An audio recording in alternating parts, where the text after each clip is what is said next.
La afirmación más perturbadora que jamás salió de mis labios durante décadas de evangelismo fue esta: los domingos destruyen más almas que todos los bares de la ciudad.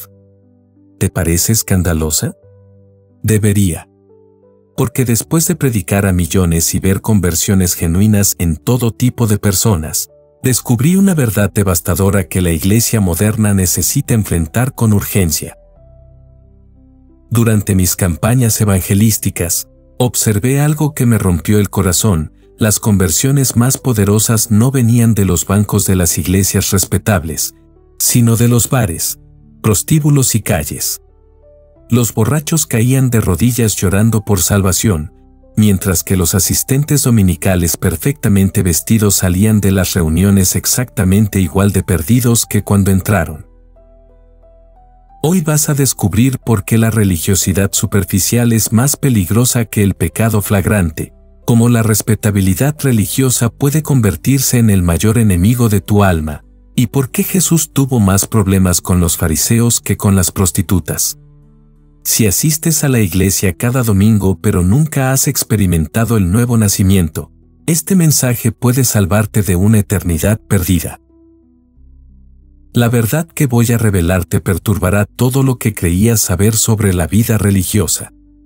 Porque hay algo infinitamente más peligroso que vivir en pecado abierto, vivir en autoengaño religioso pensando que estás bien con Dios cuando tu alma sigue perdida. Capítulo 1. La falsa seguridad del domingo respetable.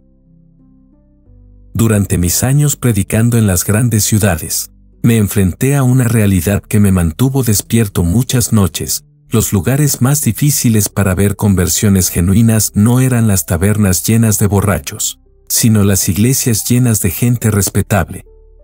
Y esto no por accidente, sino por diseño diabólico.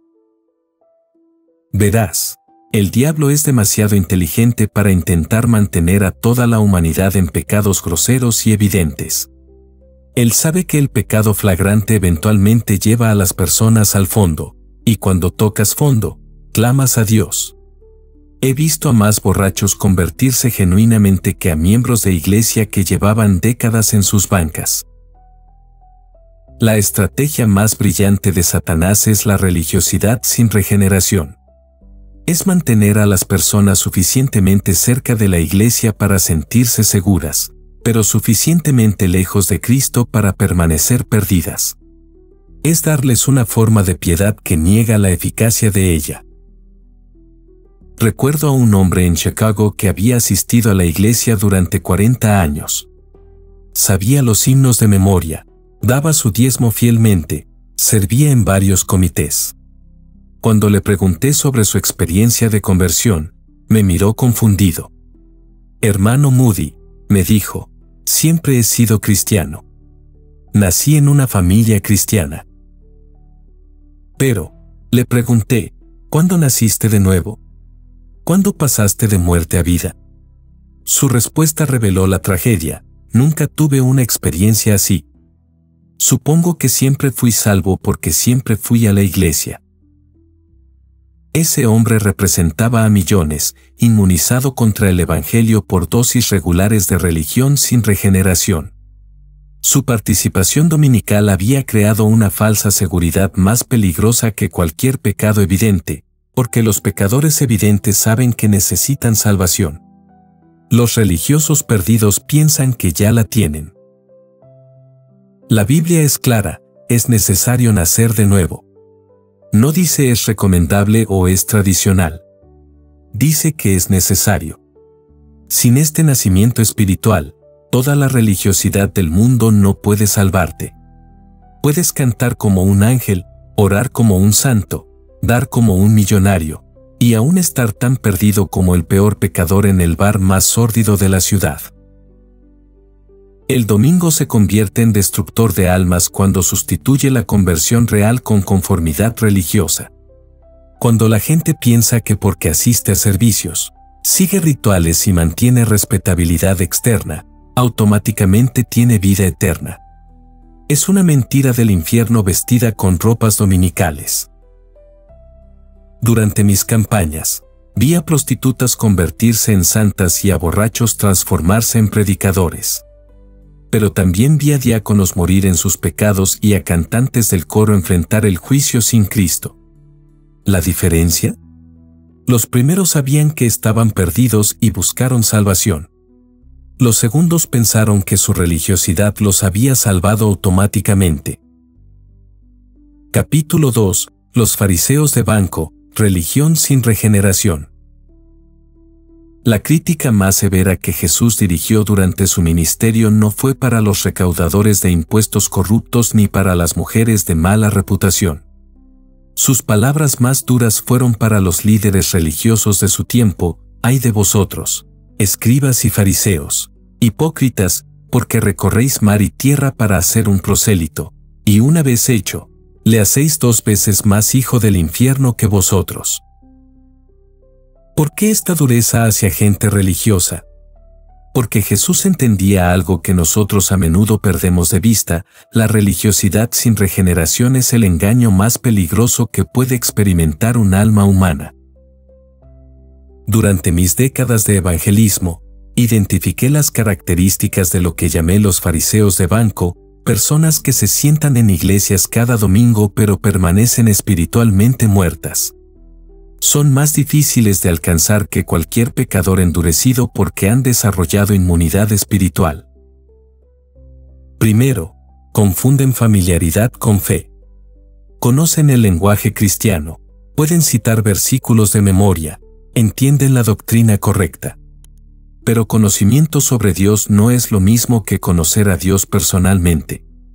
Puedes saber todo sobre una persona sin tener una relación personal con ella. De la misma manera, puedes saber todo sobre Jesús sin haberlo recibido como tu Salvador personal. Segundo, sustituyen actividad religiosa por vida espiritual. Están ocupados en la iglesia, enseñan escuela dominical, cantan en el coro, sirven en comités. Su calendario está lleno de actividades religiosas. Pero actividad no es lo mismo que vitalidad espiritual. Puedes estar religiosamente activo y espiritualmente muerto. Tercero, miden su condición espiritual comparándose con otros en lugar de compararse con Cristo. No soy tan malo como fulano, piensan. Doy más que la mayoría, sirvo más que otros, peco menos que el promedio. Pero Dios no gradúa en curva. Su estándar no es la mediocridad humana, sino la perfección de Cristo. Cuarto, dependen de sus buenas obras para ganar el favor de Dios.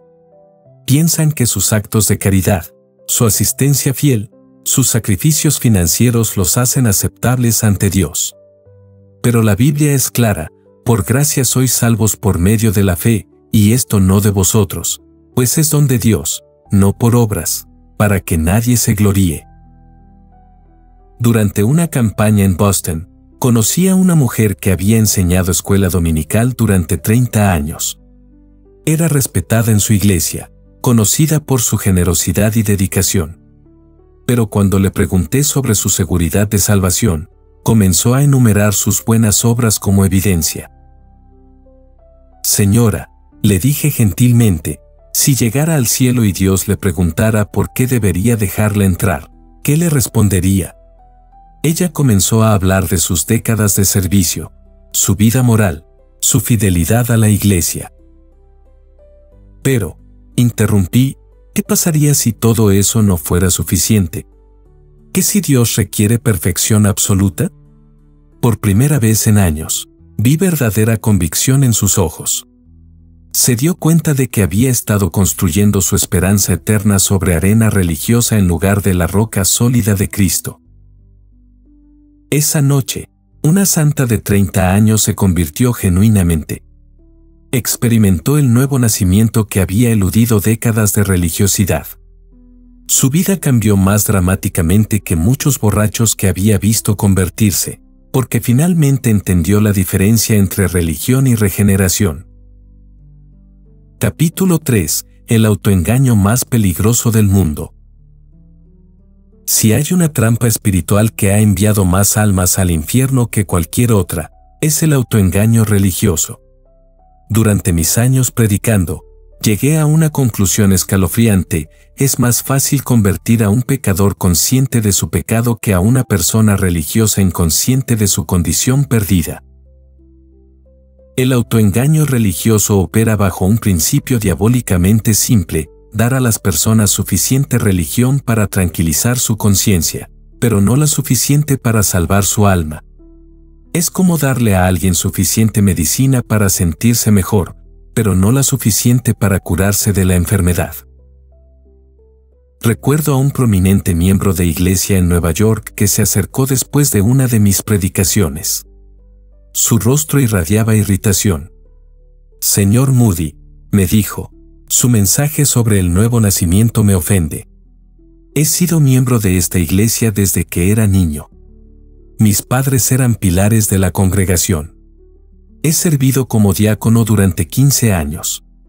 ¿Está sugiriendo que no soy cristiano?». «Hermano», le respondí con gentileza pero firmeza, «no estoy sugiriendo nada.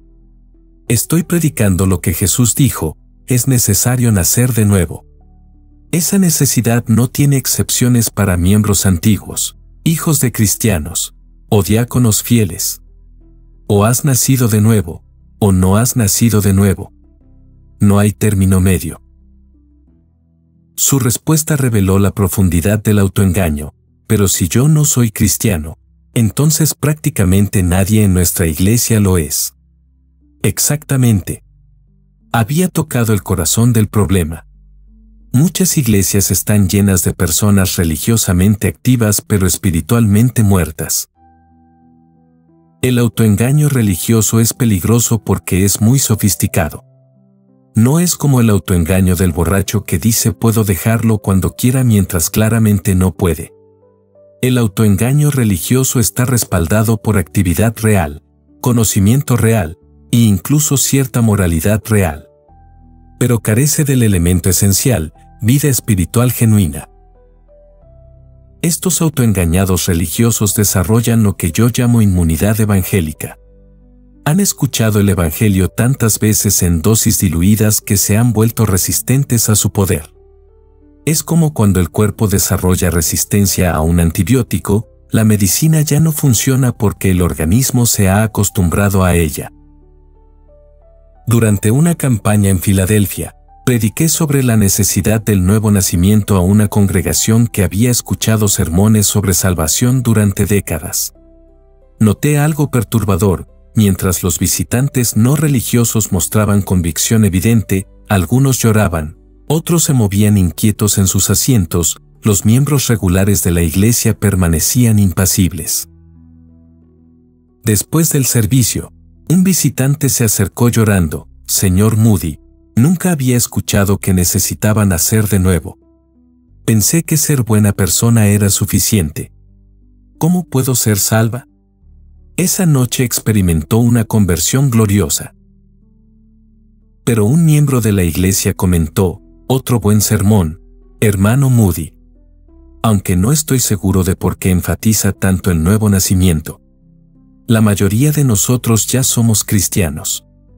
Su falta de convicción revelaba exactamente el problema: había escuchado sobre salvación tantas veces que pensaba que escuchar era equivalente a experimentar. El autoengaño religioso convence a las personas de que porque conocen los hechos sobre salvación, automáticamente poseen salvación. Es como pensar que porque sabes sobre medicina, automáticamente tienes salud. O porque entiendes sobre comida, automáticamente estás nutrido. La diferencia entre conocimiento y experiencia es la diferencia entre vida y muerte eterna.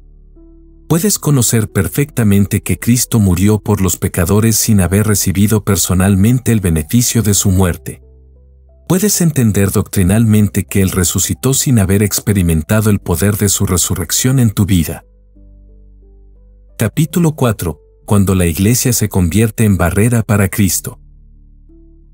La ironía más trágica que presencié durante mis décadas de evangelismo fue ver cómo la institución diseñada para llevar personas a Cristo a menudo se convertía en la barrera más efectiva para impedirles llegar a Él. No por malicia, sino por malentendido fundamental sobre la naturaleza de la salvación. En una campaña en Detroit, me enfrenté a una realidad devastadora.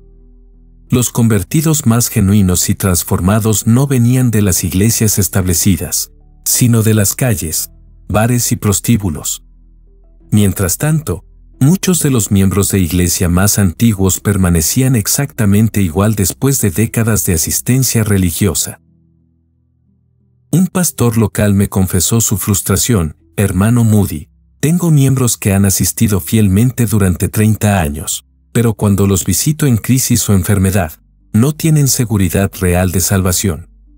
Cuando les pregunto sobre su relación personal con Cristo, me hablan de su membresía, su bautismo, su confirmación, todo excepto de un encuentro personal con Jesús. La iglesia se convierte en barrera para Cristo cuando sustituye las ordenanzas por la experiencia salvadora. El bautismo es hermoso, pero bautizar a una persona no regenerada solo produce un pecador mojado. La membresía es importante, pero agregar tu nombre a una lista no añade tu nombre al libro de la vida. La confirmación tiene valor, pero confirmar tu fe sin poseer fe genuina es confirmar tu perdición. Durante una reunión en una iglesia prestigiosa de Boston, noté algo perturbador. Cuando hice el llamado a la salvación, varios visitantes respondieron con lágrimas y arrepentimiento genuino. Pero observé a muchos miembros de la iglesia mirando con cierta superioridad, como si pensaran: qué bueno que esas pobres almas perdidas finalmente están encontrando lo que nosotros ya tenemos.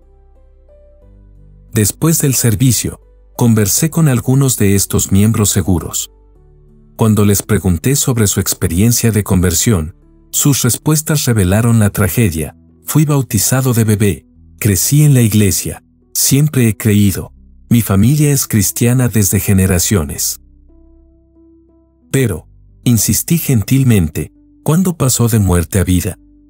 ¿Cuándo experimentó el nuevo nacimiento que Jesús dijo que era necesario?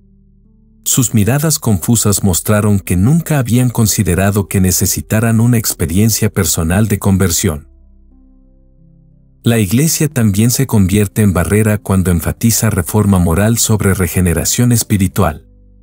Muchas iglesias se han convertido en sociedades de mejoramiento moral en lugar de hospitales espirituales para almas enfermas de pecado. Predican mejor comportamiento en lugar de nueva naturaleza. Escuché a un pastor predicar un sermón titulado Cómo ser mejor persona. Durante 30 minutos, explicó técnicas para controlar el temperamento, ser más generoso, tratar mejor a la familia. Todo bueno, pero nunca mencionó la necesidad del nuevo nacimiento. Terminó pidiendo a la congregación que tratara de vivir mejor esta semana. Después del servicio, me acerqué a él: pastor, ese fue un buen consejo moral, pero ¿dónde estaba el evangelio? Su respuesta fue reveladora: hermano Moody, mi congregación ya son cristianos. No necesitan salvación, necesitan santificación. Pero, repliqué, ¿cómo sabe que todos son genuinamente convertidos? ¿Ha examinado la experiencia de conversión de cada miembro? Su silencio incómodo reveló que había asumido conversión basándose en membresía. El resultado de este enfoque es iglesias llenas de personas que están tratando de vivir vida cristiana sin poseer vida cristiana. Es como pedirle a un cadáver que camine. Todo el entrenamiento del mundo no puede producir vida donde no existe vida. La iglesia debería ser el lugar donde las almas perdidas encuentran salvación, donde los convertidos crecen en santidad, donde el evangelio se predica con poder tanto para inconversos como para creyentes que necesitan avivamiento. Cuando se convierte en una institución social que da por sentada la conversión de sus miembros, deja de ser iglesia en el sentido bíblico. Capítulo 5. La diferencia entre respetabilidad y regeneración.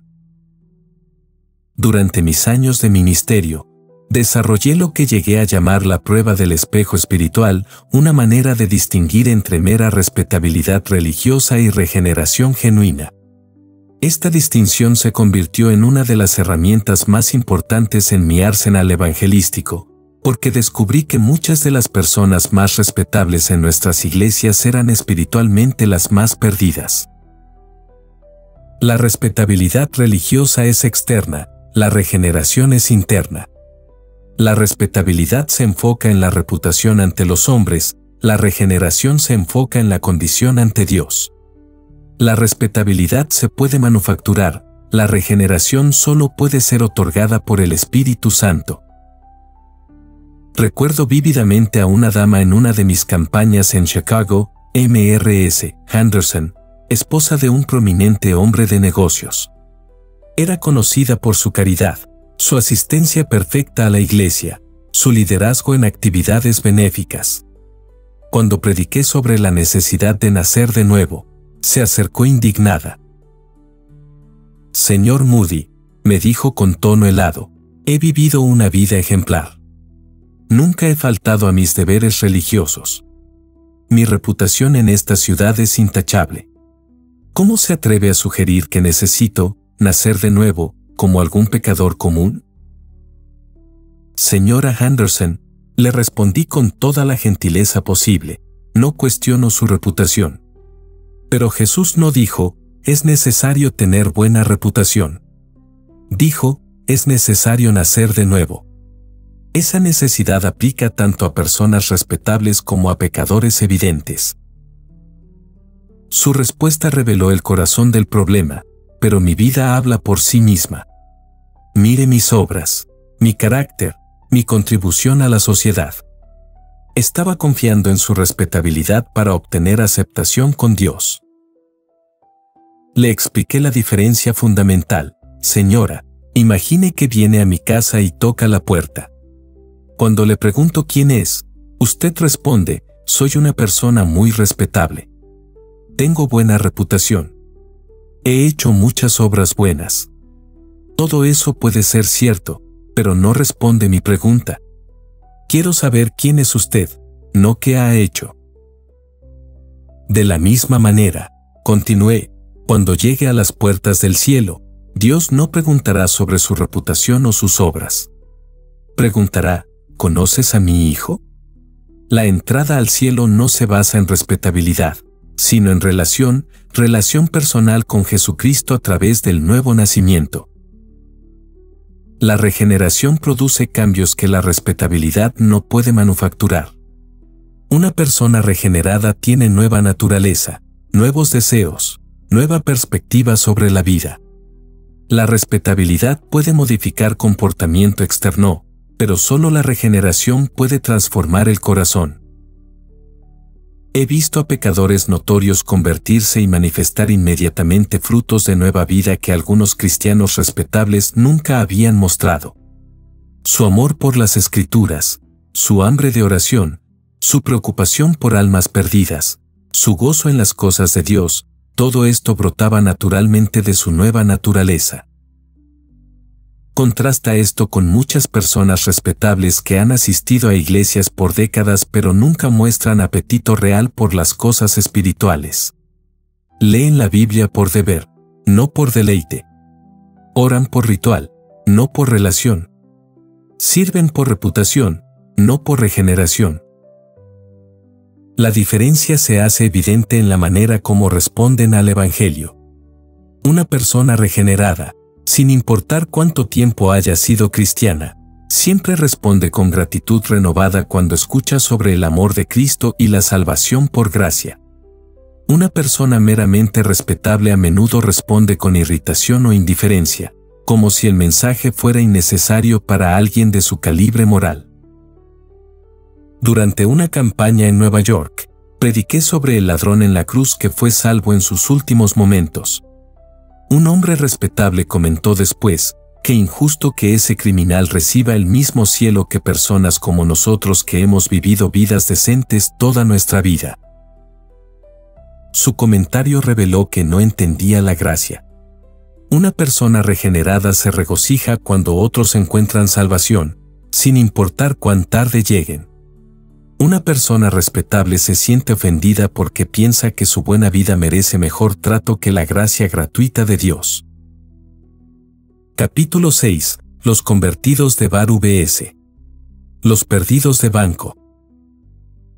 La paradoja más impactante de mi ministerio evangelístico fue descubrir que los convertidos más radiantes y transformados venían de los lugares más oscuros, mientras que algunas de las almas más perdidas se sentaban en los bancos más respetables de nuestras iglesias.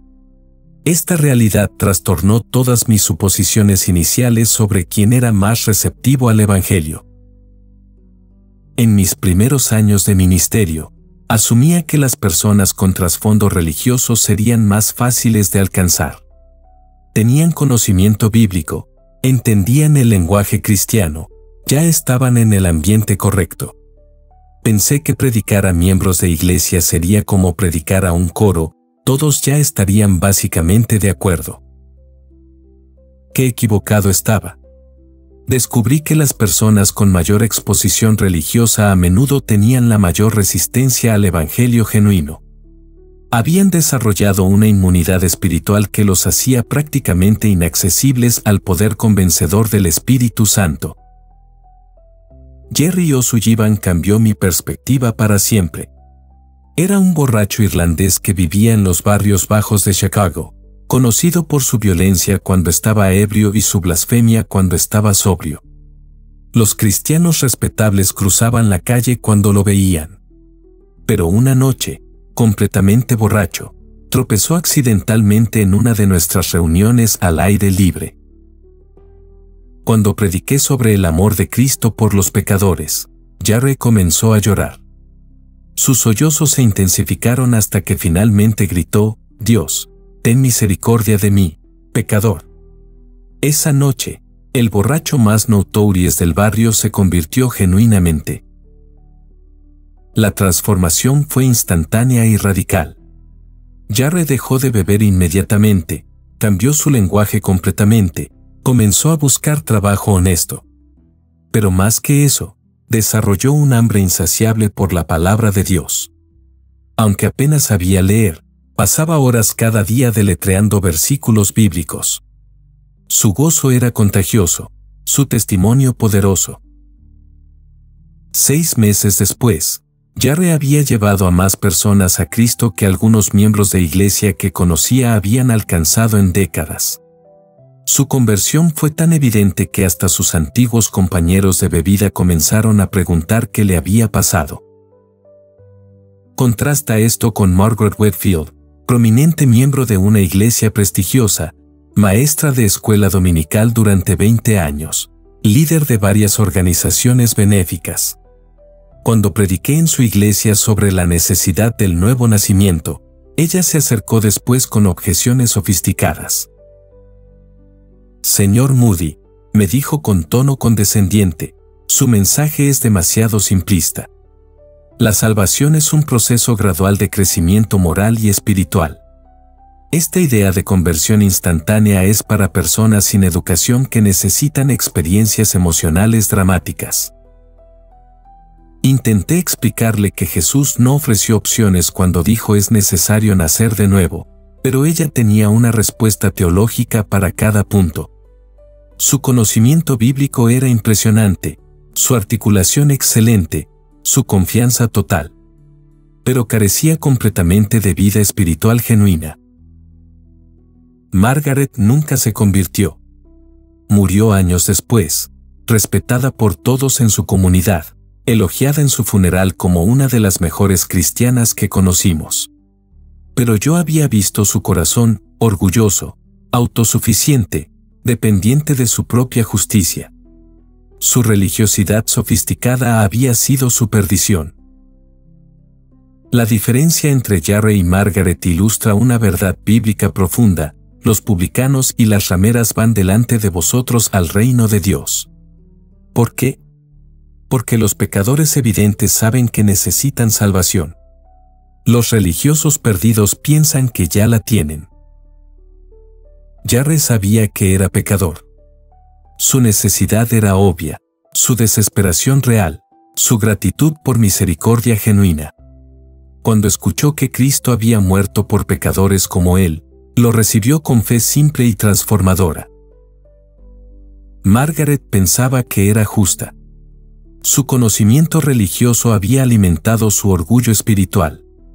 Cuando escuchó sobre salvación por gracia, se sintió ofendida porque implicaba que su bondad no era suficiente para Dios. Los convertidos de Bar traen humildad genuina a su fe. Saben que no merecen nada de Dios, entonces todo es gracia pura. Los perdidos de banco traen demandas a su religión.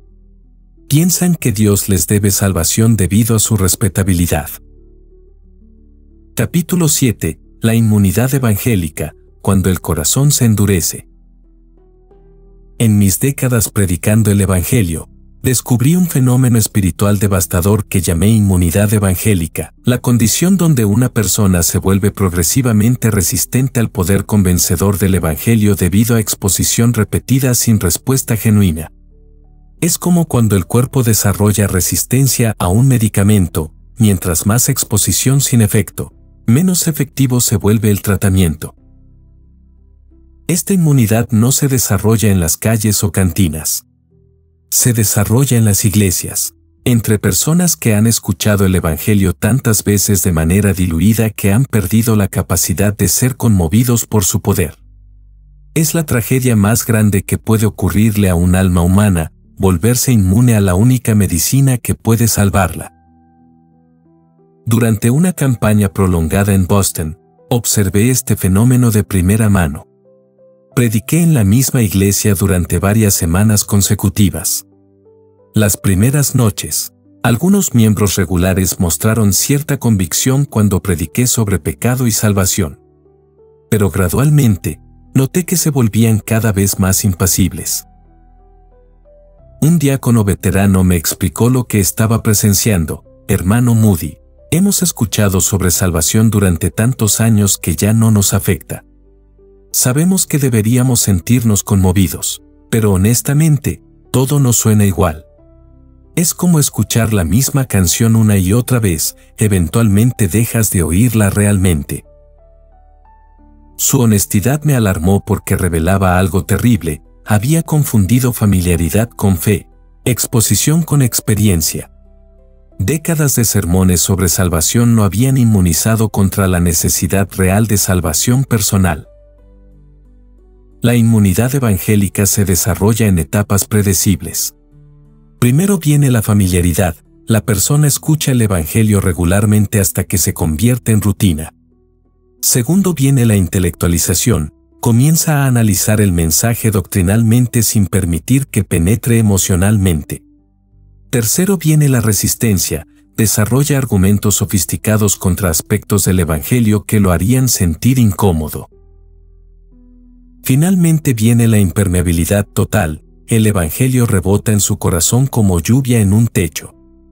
No lo rechaza violentamente, simplemente no lo absorbe. Es como si hubiera desarrollado una capa protectora que impide que la verdad penetre hasta donde realmente duele y convence.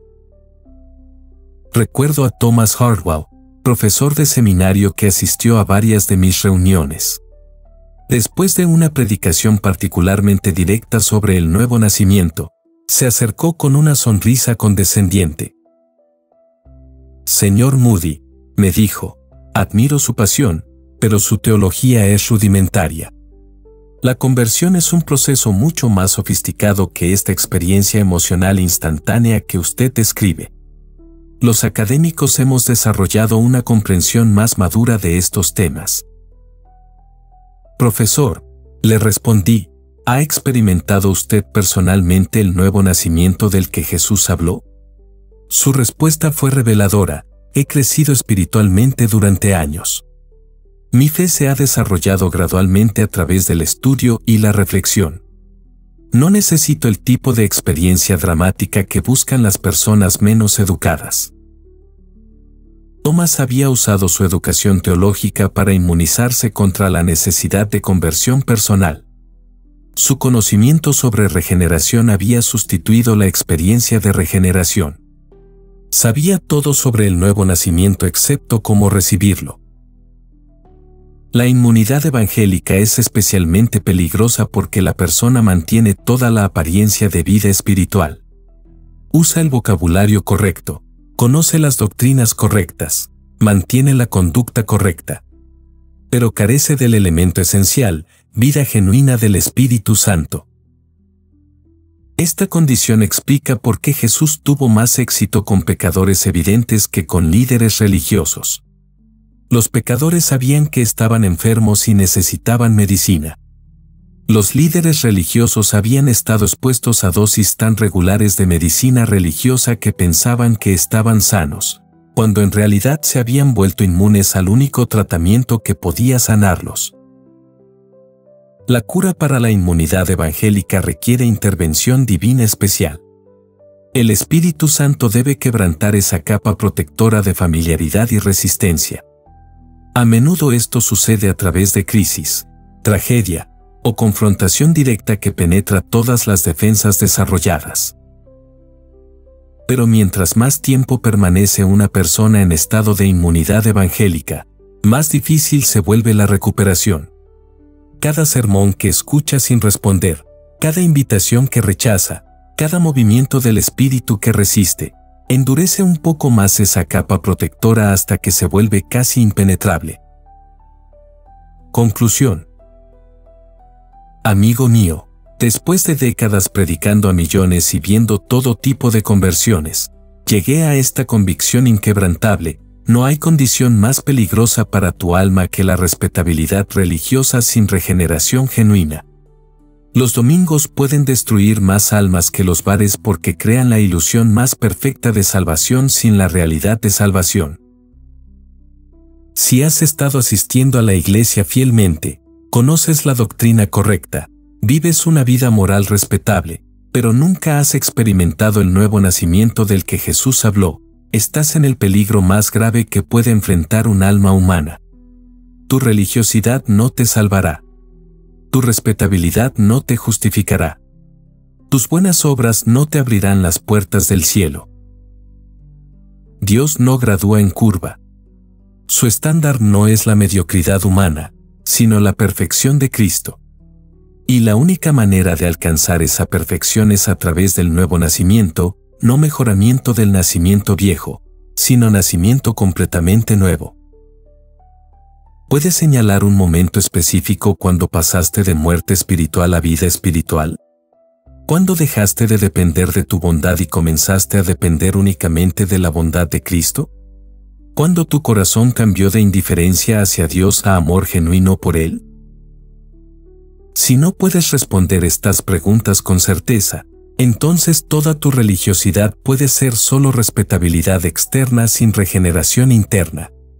Y esa es una condición más peligrosa que cualquier pecado evidente, porque los pecadores evidentes saben que necesitan salvación. Jesús dijo, es necesario nacer de nuevo. No dijo es recomendable o es tradicional. Dijo que es necesario. Sin este nacimiento espiritual, toda la religión del mundo no puede salvarte. Pero con este nacimiento, toda tu vida cambia inmediatamente y para la eternidad.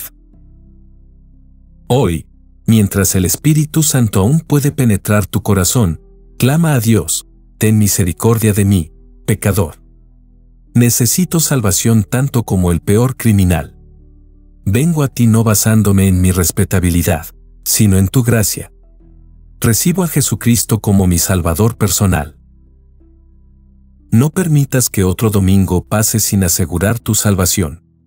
Porque el domingo que debería llevarte a Cristo puede convertirse en el domingo que te aleja de Él, si confundes asistencia religiosa con conversión genuina. Tu alma eterna vale más que toda la respetabilidad del mundo.